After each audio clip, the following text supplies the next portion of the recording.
नमस्कार, स्वागत है साहित्यिक झरोखा चैनल पर। आज हम करेंगे जयसी की रचना पद्मावत में संकलित नखशिख खंड।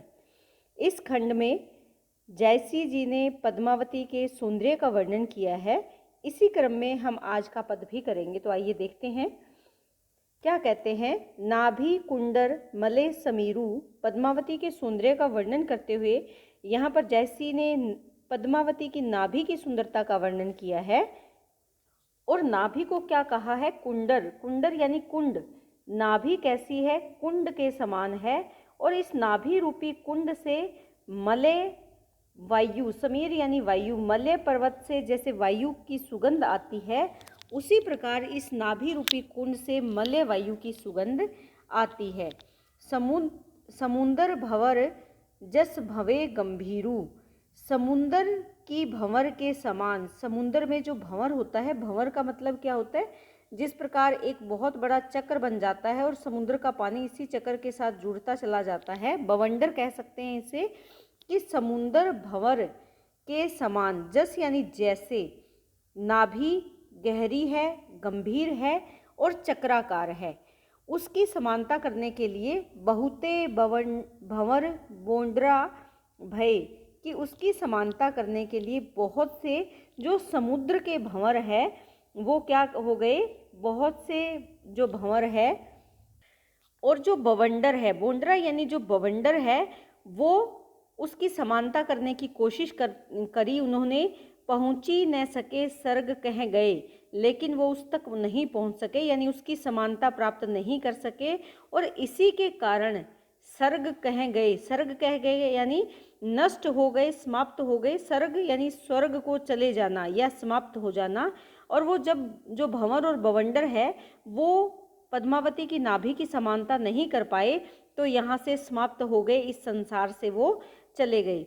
चंदन माज कुरिंगी खोजू, यहाँ पर क्या कहते हैं कि उनकी नाभि में जो वक्रता है, जो घुमाव है, वो ऐसे प्रतीत होता है जैसे चंदन, माज यानी भीतर, अंदर, चंदन के वृक्ष में कुरंगिनी खोजूं। कुरंगिनी यानी हिरणी के पदचिन्हों को ढूंढना। हिरणी के पदचिन्ह चंदन के वृक्ष पर ढूंढना असंभव, कठिन लगता है। उसी प्रकार जो हिरणी चंदन की इस खुशबू लेकर उसके पास आती है, लेकिन उसके पदचिन्ह ढूंढना बहुत मुश्किल कार्य है। दहू को पाव को राजा भोजू, तो यहाँ पर क्या कहते हैं? न जाने राजा भोज के समान, राजा भोजू यानी राजा भोज के समान को पाव, कौन प्राप्त करेगा? कौन ऐसा भाग्यशाली है जो पद्मावती को प्राप्त करेगा? को ओही लाग हिमचल सीझा, हिमचल से तात्पर्य यहाँ क्या है? हिमालय पर्वत। कि को ओही लाग, और कौन इस कार्य के लिए, कौन सा कार्य है? पद्मावती को प्राप्त करने के लिए हिमचल यानी हिमालय पर्वत पर सीझा या तप करेगा। कि ऐसा कौन है जो उसे प्राप्त करने के लिए हिमालय पर्वत के पर तप करेगा। कांकह लिखी ऐस को रीझा, कांकह किसके लिखी हुई है, ऐस को रीझा, और किसकी तरफ? यहाँ पर कहने का भाव क्या है कि किसके भाग्य में लिखी हुई है और किस पर ये रीझा, रीझेगी, प्रसन्न हो सकेगी। कौन? पद्मावती। तिवई कवल सुगंध शरीरू, तिवई यानी किसका? उसका शरीर कमल की सुगंध के से भरा हुआ है, यानी उसका शरीर, किसका? पद्मावती का शरीर कमल की सुगंध से भरा हुआ है। समुद्र लहरी सोहे तन चीरू, उसके शरीर पर समुद्र की लहरों के समान, चीरू क्या है? वस्त्र शोभायमान रहते हैं। जैसे समुद्र की लहरें बहुत गंभीरता लिए हुए शोभायमान है, सुंदरतम होती है, उसी प्रकार से उसके शरीर पर, तन यानी शरीर पर, चीरू यानी वस्त्र उसमें शोभायमान है। झूलही तरन पाट के झोंपा, और इसी नाभि के समीप झूलही, झूलते हैं पाट के झोंपा। यहाँ पर पाट से तात्पर्य क्या है? पाट यानी वस्त्र, झूलते रहते हैं नाभि, क्योंकि इन्होंने समुद्र की लहरों के समान वस्त्र धारण कर रखे हैं। तो जैसे समुद्र से अनेक रत्न और मोती निकलते रहते हैं, तो इनके जो वस्त्र नाभि के पास झूलते रहते हैं, रेशमी गुच्छे लटकते रहते हैं, और वो भी कैसे हैं, रत्नों से जड़े हुए प्रतीत होते हैं, या रत्न के समान सुनहरे प्रतीत या चमकीले हुए प्रतीत होते हैं। साजी मदन दुहु कांकह कोपा, और ना जाने किस प्रकार, साजी सौंदर्य, मदन कौन है, कामदेव, किस पर क्रोध करने जा रहा है। साजी मदन, मदन कौन है, कामदेव है। दहु कहाँ के, यानी किस पर, कोपा अर्थात क्रोध। तो यहाँ पर क्या कह रहे हैं कि ना जाने इस प्रकार से सौंदर्य के जो देवता हैं कामदेव, वो किस पर क्रोध करने जा रहे हैं। अबही सो अही कमल कै करी, न जनो कवन भंवर कह धरी। अभी तो पद्मावती पूर्णतः कमल कै करी, पूर्णतः कमल की कली है, यानी वो पूर्णतः कमल में, कमल के फूल में परिवर्तित नहीं हुई है, अर्थात अविकसित करी यानी कली के समान है, कमल की वो कली जो अभी अविकसित है। न जानो कवन भंवर कह धरी, न जाने किस, कवन यानी किस, भ्रमर, भंवर या भ्रमर, कह धरी, धरी यानी रखी हुई है, कि ये अविकसित कली रूपी जो पद्मावती है, ना जाने कौन से भ्रमर के लिए, कौन से भंवरे के लिए अभी तक सुरक्षित है।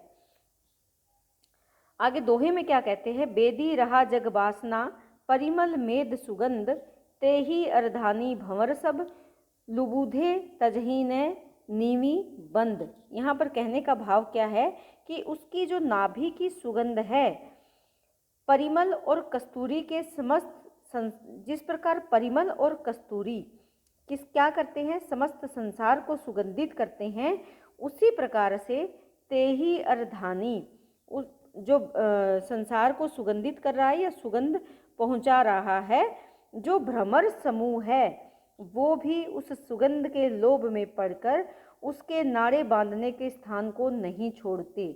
लुबुधे तजही ने नीवी बंद, नीवी यानी जहाँ पर नाड़ा बांधा जाता है, लुबुधे यानी लोभ में, तजही ने छोड़ते नहीं है, ते ही उसको अर्धानी।